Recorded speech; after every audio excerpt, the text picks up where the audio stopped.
RTGS, NEFT और IMPS में user level पर यानी कस्टमर लेवल पर क्या अंतर होता है, शायद ये तो हम में से काफ़ी लोग जानते हैं। लेकिन बैंक लेवल पर इनमें क्या अंतर होता है, अगर हम इसको समझ लें तो फिर हमें ये भी समझ में आ जाएगा कि क्यों ये 3 अलग अलग सिस्टम बना रखे हैं। तो चलिए शुरू करते हैं। वैसे ये तो हम जानते ही हैं कि जो पैसा हम अपने बैंक खाते यानी सेविंग या करंट अकाउंट में रखते हैं, वो पैसा उस बैंक की लायबिलिटी है हमारे प्रति, और जब भी हम डिमांड करें बैंक को वो पैसा हमें चुकाना होता है। इसीलिए इस जमा पैसे को डिमांड डिपॉजिट्स भी कहा जाता है। जाहिर है बैंक अपने पास सारा रिकॉर्ड रखती है कि उनके पास किस कस्टमर का कितना पैसा जमा है। अब मान लीजिए आपका कोई दोस्त है जिसका अकाउंट उसी बैंक में है जहां की आपका, और वो दोस्त आपको 1,000 रुपये ट्रांसफ़र करता है। तो इस केस में बैंक के लिए हिसाब रखना बड़ा आसान है। बस आपके दोस्त के अकाउंट से 1,000 रुपये कम करके आपके अकाउंट में डाल देने हैं। बैंक की लायबिलिटी अभी भी उतनी ही है जितनी पहले थी। जो 1,000 रुपये उन्हें आपके दोस्त को चुकाने थे, अब वो उन्हें आपको चुकाने होंगे। लेकिन ये थोड़ा सा जटिल हो जाता है जब पैसे देने वाले और पैसे लेने वाले कस्टमर्स के अकाउंट्स अलग अलग बैंक्स में हों। अब मान लीजिए आपका अकाउंट एसबीआई में है जबकि आपके दोस्त का अकाउंट आईसीआईसीआई बैंक में है, और वो आपको 1,000 रुपये ट्रांसफ़र करता है। तो आपका बैलेंस 1,000 रुपये से बढ़ जाता है और उसका बैलेंस 1,000 रुपये से कम हो जाता है। लेकिन इसके साथ ही अब एसबीआई की लायबिलिटी 1,000 से बढ़ गई है, क्योंकि एसबीआई को आपको 1,000 रुपये ज़्यादा चुकाने होंगे। तो वो ये पैसा कहाँ से लाएंगे? जी हाँ, वो ये पैसा लेंगे आईसीआईसीआई बैंक से, क्योंकि अब आईसीआईसीआई बैंक की लायबिलिटी 1,000 रुपये से कम हो चुकी है, क्योंकि अब आईसीआईसीआई को आपके दोस्त को 1,000 रुपये कम देने हैं। और ये जो दोनों बैंक्स के बीच का इंटरबैंक ट्रांसफ़र है, इसे ही सेटलमेंट कहते हैं। अब चूंकि आरबीआई सभी बैंक्स के लिए एक बैंकर का काम करती है, इसीलिए सभी बैंक्स का आरबीआई में एक अकाउंट होता है। और जो ही आपका दोस्त अपने आईसीआईसीआई वाले अकाउंट से आपके एसबीआई वाले अकाउंट में 1,000 रुपये ट्रांसफ़र करता है, वैसे ही आईसीआईसीआई के आरबीआई में मेंटेन्ड अकाउंट में से 1,000 रुपये डेबिट होकर एसबीआई के अकाउंट में क्रेडिट हो जाते हैं, और इस तरह पेमेंट और सेटलमेंट कंप्लीट हो जाता है। हम जब भी आरटीजीएस के थ्रू पेमेंट करते हैं तब हर बार इस तरह की एक सेटलमेंट एंट्री होती है बैंक लेवल पर। चूंकि आरटीजीएस में पेमेंट हाथों हाथ ट्रांसफ़र हो जाता है, इसीलिए इसे रियल टाइम कहते हैं। और चूंकि हर कस्टमर लेवल की एंट्री के अगेंस्ट में एक बैंक लेवल पर सेटलमेंट एंट्री होती है, इसे ग्रॉस सेटलमेंट कहते हैं, और ऐसे नाम पड़ा real time gross settlement RTGS. अब मान लीजिए पीएनबी का एक कस्टमर एचडीएफसी बैंक के कस्टमर को 1,000 रुपये ट्रांसफ़र करता है, और उसके 1 मिनट बाद ही पीएनबी का एक और कस्टमर एचडीएफसी के किसी और कस्टमर को 3,000 रुपये ट्रांसफ़र करता है, और उसके 30 सेकंड बाद ही एचडीएफसी का कोई कस्टमर पीएनबी के किसी कस्टमर को 6,000 रुपये ट्रांसफ़र करता है। अब इन तीनों ट्रांजैक्शंस की कस्टमर लेवल पर तो 3 अलग अलग एंट्री होंगी, क्योंकि अलग अलग कस्टमर्स इन्वॉल्व है। लेकिन क्या आपको ऐसा नहीं लगता कि बैंक लेवल पर 3 अलग अलग सेटलमेंट एंट्रीज करने के बजाय अगर एक नेट सेटलमेंट एंट्री कर दी जाए तो बेहतर होगा? बिल्कुल यही होता है एनईएफटी में, और हमने तो यहां सिर्फ 3 ट्रांजैक्शंस का उदाहरण लिया है, जबकि एक्चुअल में तो लाखों ट्रांजैक्शंस होते हैं हर घंटे बैंक्स के कस्टमर्स के बीच में। इसीलिए एनईएफटी में हर आधे आधे घंटे के बैचेज में सेटलमेंट होता है, यानी हर आधे घंटे में होने वाले सारे ट्रांजैक्शंस के अगेंस्ट में सिर्फ एक सेटलमेंट एंट्री होती है। और जब तक सेटलमेंट एंट्री नहीं होती, बैंक्स कस्टमर्स को भी पैसा ट्रांसफर नहीं करती। इसीलिए एनईएफटी में पैसा हाथों हाथ ट्रांसफर नहीं होता। और बैंक हमेशा यही चाहेंगे कि कस्टमर ज़्यादा से ज़्यादा एनईएफटी के जरिए ही पैसा ट्रांसफ़र करे, ताकि उनको बहुत सारी एंट्रीज को ना मैनेज करना पड़े।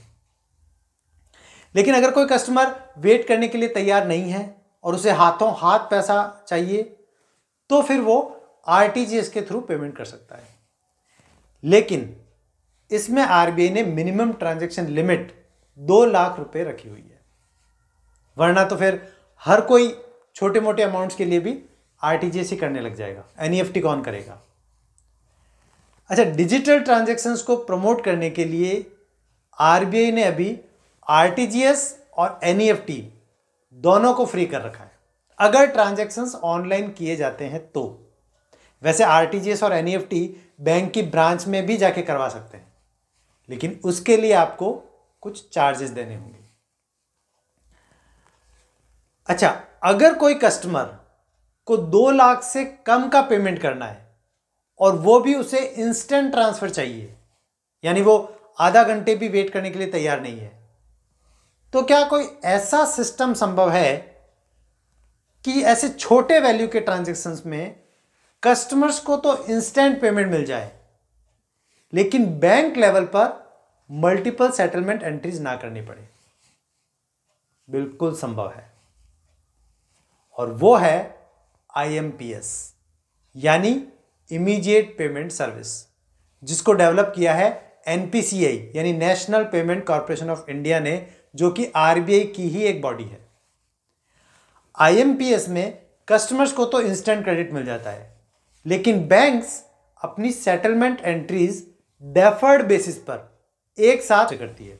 तो अब आप सोच रहे होंगे कि इसमें तो बैंक्स की रिस्क बढ़ जाएगी, क्योंकि बिना सेटलमेंट के, यानी बिना सामने वाली बैंक से पैसा मिले, अगर ये बैंक्स अपने कस्टमर्स के अकाउंट में पैसा क्रेडिट कर देते हैं और बाद में सामने वाली बैंक डिफॉल्ट कर जाए अमाउंट सेटल करने में, तो वैसे तो ये bank to bank settlement transaction है, लेकिन फिर भी रिस्क तो है। और इसीलिए इस रिस्क को कंट्रोल करने के लिए पहला तो आईएमपीएस में कस्टमर्स के लिए ट्रांजैक्शंस की मैक्सिमम लिमिट फिक्स कर रखी है, जो पहले तो 2 लाख रुपए तक थी, जिसे अभी अक्टूबर 2021 से बढ़ाकर 5 लाख कर दिया गया है। दूसरा, एनपीसीआई ने यह इंश्योर करने के लिए कि कोई भी बैंक इन सेटलमेंट एंट्री में डिफॉल्ट नहीं करे, इसके लिए एक सेटलमेंट गारंटी फंड भी बना रखा है, जिसमें सभी पार्टिसिपेटिंग बैंक्स को कुछ कुछ पैसा एडवांस में जमा करा कर रखना होता है। और ये देखा जाए तो एक एक्स्ट्रा कॉस्ट है बैंक्स के लिए, और इसी कारण ज़्यादातर बैंक्स आईएमपीएस ट्रांजैक्शंस पे चार्जेस लेती है, फ्री नहीं है। एक और चीज़, जहां आरटीजीएस और एनईएफटी आरबीआई द्वारा डायरेक्टली मैनेज किए जाते हैं और इनमें होने वाले ट्रांजैक्शंस और सेटलमेंट्स आरबीआई के क्लियरिंग अकाउंट के थ्रू होते हैं, वहीं आईएमपीएस को एनपीसीआई मैनेज करती है, इसीलिए इसमें आरबीआई के क्लियरिंग अकाउंट के थ्रू ट्रांजैक्शंस नहीं होते। और इसी कारण आरटीजीएस के सेटलमेंट में तो फिर भी देरी हो सकती है, क्योंकि क्लियरिंग अकाउंट में डिले हो सकती है, लेकिन आईएमपीएस में एकदम इंस्टेंट फंड ट्रांसफर होता है। और हाँ, आईएमपीएस सिर्फ ऑनलाइन ही हो सकता है, ब्रांच के थ्रू नहीं हो सकता। वैसे अगर आप आरटीजीएस, एनईएफटी या आईएमपीएस किसी भी मोड से पैसा भेजते हैं तो विशेष सावधानी रखें अकाउंट नंबर एंटर करते वक्त, क्योंकि किसी भी ऑनलाइन ट्रांजैक्शन में आप जो भी पेई नेम या बेनिफिशियरी का नाम एंटर करते हैं, क्या वो उस अकाउंट नंबर के नाम से मैच करता है या नहीं, ये कहीं भी बिल्कुल चेक नहीं होता है। और वो इसलिए चेक नहीं किया जाता क्योंकि हम जब भी पेई नेम या बेनिफिशियरी का नाम टाइप करते हैं तो वो अकाउंट में लिखे नाम की स्पेलिंग से letter to letter exact match कर जाएगा, इसकी संभावना बहुत कम है। और इस तरह तो फिर ज़्यादातर ट्रांजैक्शंस फेल होने लग जाएंगे। इसीलिए आप जो भी अकाउंट नंबर डालेंगे, पैसा उसी में ट्रांसफर हो जाएगा, भले ही आपने नाम में कुछ भी लिखा हो। तो एक तो ये गलत अकाउंट नंबर एंटर करने की रिस्क। दूसरा, सामने वाला हो सकता है अपने अकाउंट नंबर जैसे कॉन्फिडेंशियल डिटेल्स शेयर करने में भी कंफर्टेबल ना हो, तो इसके लिए एनपीसीआई ने यूपीआई यानी यूनिफाइड पेमेंट इंटरफेस नाम से एक नया पेमेंट सिस्टम बना दिया है, जिसमें कस्टमर अपने हिसाब से एक सिंपल वीपीए यानी वर्चुअल पेमेंट एड्रेस या जिसे यूपीआई आईडी भी कहते हैं बना सकता है, जो काफ़ी कुछ एक ईमेल एड्रेस जैसा ही होता है, बस पीछे .com नहीं होता। और इसको आप अपने नाम या कोई भी मोबाइल नंबर के बेसिस पर भी बना सकते हैं। और चूंकि ये यूपीआई आईडी आपके अकाउंट नंबर और मोबाइल नंबर से भी लिंक्ड होता है, तो आपको अपना अकाउंट नंबर किसी को देने की जरूरत नहीं होती, सिर्फ आप अपना यूपीआई आईडी या सिर्फ मोबाइल नंबर शेयर कर सकते हैं पेमेंट रिसीव करने के लिए। अच्छा, रॉन्ग क्रेडिट ना हो इसके लिए यूपीआई सिस्टम के अंदर पेमेंट करने के दो और बेहतर विकल्प हैं। पहला है क्यूआर कोड को स्कैन करके, जिसका यूज आजकल हम डेली करते हैं, ग्रोसरी स्टोर से लेके सब्जी वाले तक। दूसरा तरीका है कलेक्ट ऑप्शन, यानी पैसे लेने वाला अपनी यूपीआई ऐप से एक रिक्वेस्ट भेजता है और देने वाले को सिर्फ अपनी ऐप में जाकर उस रिक्वेस्ट को अप्रूव करना होता है। अब इसका फायदा यह है कि अगर पेमेंट रिसीव करने वाले ने गलत यूपीआई आईडी भी डाल दिया तो कोई रिस्क नहीं है रॉन्ग क्रेडिट की, क्योंकि वो रिक्वेस्ट किसी और के पास चली जाएगी और जाहिर है वो उस रिक्वेस्ट को रिजेक्ट कर देगा। और चूंकि यूपीआई को भी एनपीसीआई ही मैनेज करती है, इसमें भी आईएमपीएस की ही तरह इंस्टेंट पेमेंट हो जाता है और बैंक लेवल पर नेट सेटलमेंट होता है डेफर्ड बेसिस पर। हालांकि इसमें मैक्सिमम लिमिट 1 लाख रुपए पर ट्रांजैक्शन तक की ही है, लेकिन ये आईएमपीएस से कहीं ज़्यादा बेहतर है, यूजर फ्रेंडली है। और सबसे बड़ी बात, इसमें कोई बैंक चार्जेस नहीं लगते, जबकि आईएमपीएस में चार्जेस लगते हैं। इसी कारण यूपीआई पेमेंट सिस्टम इतना पॉपुलर है।